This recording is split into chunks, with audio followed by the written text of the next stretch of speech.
Hey folks, I'm Mike Williams, and this is the USgamer review of Ubisoft's Assassin's Creed Unity.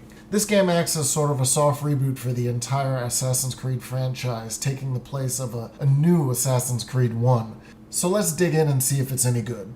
The first thing that you'll note when we boot up the game is the brand new framing sequence. There's no Desmond, and you don't work for the Templar-owned Abstergo Corporation. Instead, you're enjoying the Helix, which is a commercial version of Assassin's Creed's Animus. That means you're always you, which means the game can spend time focusing on Arnaud's story, not the story of an extra third party like Desmond. Arnaud, who feels like Ezio 2.0 at times, is a neophyte assassin during the French Revolution. His story is more complex than the average assassin because while he had an assassin father, when that father died, he was taken in and raised by the local Templar Grand Master. He's also deeply in love with that Grand Master's daughter, Elise. The story kicks off when Arnaud's adoptive father is killed, thus sending Arnaud and Elise on a roaring rampage of revenge from two different sides. Arnaud is the assassin, Elise is the Templar.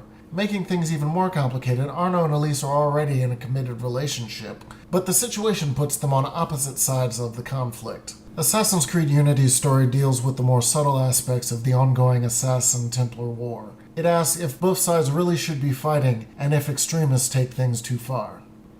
Monsieur de la Serre, my father. I want to make it right. The death of Grand Master de la Serre weighs on you. Why? Did you wield the blade yourself? Does it matter? The blame still lies with me. Moving on from the story, Assassin's Creed Unity is a beautiful game that feels like it recreates 18th century Paris. The city looks amazing and certain districts have a real sense of place, which was a major problem I had with Shadow of Mordor. Areas like Le Louvre, Sorbonne, and Marais look completely different. Apologies, French-speaking viewers, if I murder your beautiful language. That said, Assassin's Creed Unity is not the game for those who are really concerned about graphical performance. It runs at a resolution of 900p and 30 frames per second, but even those 30 frames per second aren't locked, and it can drop occasionally. There's also a number of graphical glitches that I notice from time to time, including teleporting models and clipping issues. Part of the problem in rebooting Assassin's Creed is they had to throw away 7 years worth of work that led to the relatively polished Black Flag. This is like starting over again with all of the issues and problems that come with that. That said, if you're willing to ignore the fact that the performance isn't perfect, it's still a very good looking game. And especially in certain scenes when you see crowds of what look to be thousands of people, the effect is amazing. Even with the reboot, this is still Assassin's Creed, but there's been a shift in focus. Instead of more of the run and shank gameplay that we've gotten used to since Assassin's Creed 2, Unity is far more focused on stealth. The run and shank style of play is still doable on smaller missions, but major story missions are usually heavily stealth-based, requiring you to stay in cover, hide, and quietly kill your foes. With this renewed focus on stealth come new gameplay options that allow you to be a more stealthy character. There's the new low profile mode, you can snap to cover with the press of a button, there's the last known position indicator from Splinter Cell Blacklist, and you also have smoke bombs. Really, the idea is to give you more options to not only hide yourself, but if you're seen, to get away. And especially with the larger crowds, you're returning to that feel that, again, Assassin's Creed 1 had, where you could assassinate a guy quietly and then fade away into the crowd. Especially with the larger crowds in Unity, this is very possible. And I'm glad to see this return to the series. I admit the AI seems a bit dumb to compensate for this fact. You can assassinate someone, fade into a nearby crowd, and his partner won't be able to find you. I'm willing to allow that to slide for the sake of gameplay.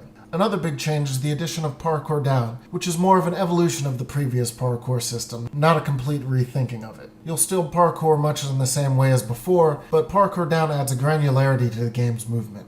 It allows for controlled descent, letting you get down from buildings as easy as it was to get up. And yes, the leap of faith is still there, this is just, again, a different option. It'll actually take you a little while to appreciate the slight differences between parkour up and down while you're moving in the game. For example, if you're on a ledge, parkour up is a jump, parkour down will get you down to the ground as quickly as possible. They're completely different moves for different situations, and after about an hour, you'll definitely get a feel of which one works better in which case.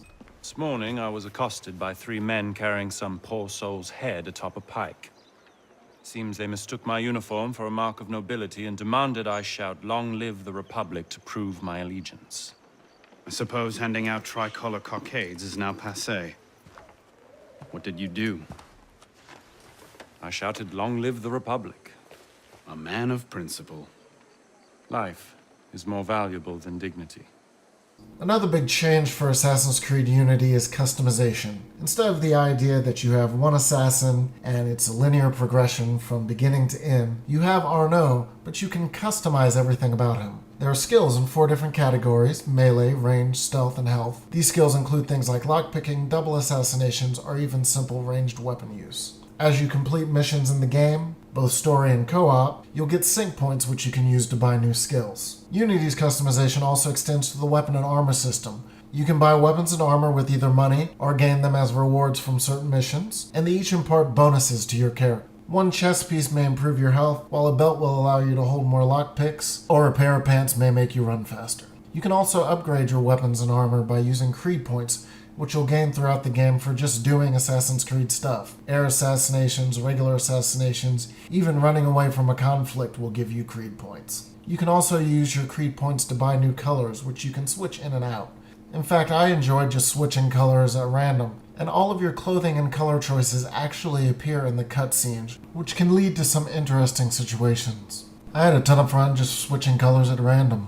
Assassin's Creed Unity is still an Assassin's Creed game, so there's a ton to do. The story campaign will take you 15 to 20 hours depending on how good you are, but there's also para-stories which take the place of the old Assassin contracts, investigation missions, the Nostradamus puzzles, social club missions, chests and cockades to find and collect. There's just a ton to do, and it's kind of overwhelming when you're looking at it from the map screen. Luckily, there's filters which allow you to sort through the information available. Ubisoft decided to make Unity the first fully online Assassin's Creed. This means that strewn about the world are a bunch of co-op missions and heists. The missions are heavily story-based, just like the regular Assassin's Creed missions, while the heists are more randomized and repeatable actions. Each of these can be played with 2 to 4 players.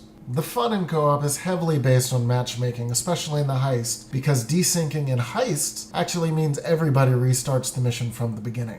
Honestly, co-op is fun when it all comes together, but I didn't get to play much due to the fact that Ubisoft servers were having online issues, and there frankly just weren't enough players. If you're not an online player, I will say about 1/4 of the items are locked behind co-op missions, which you can do alone if you can't find anyone to play with you. Co-op is fun, but I admit it's not for everyone.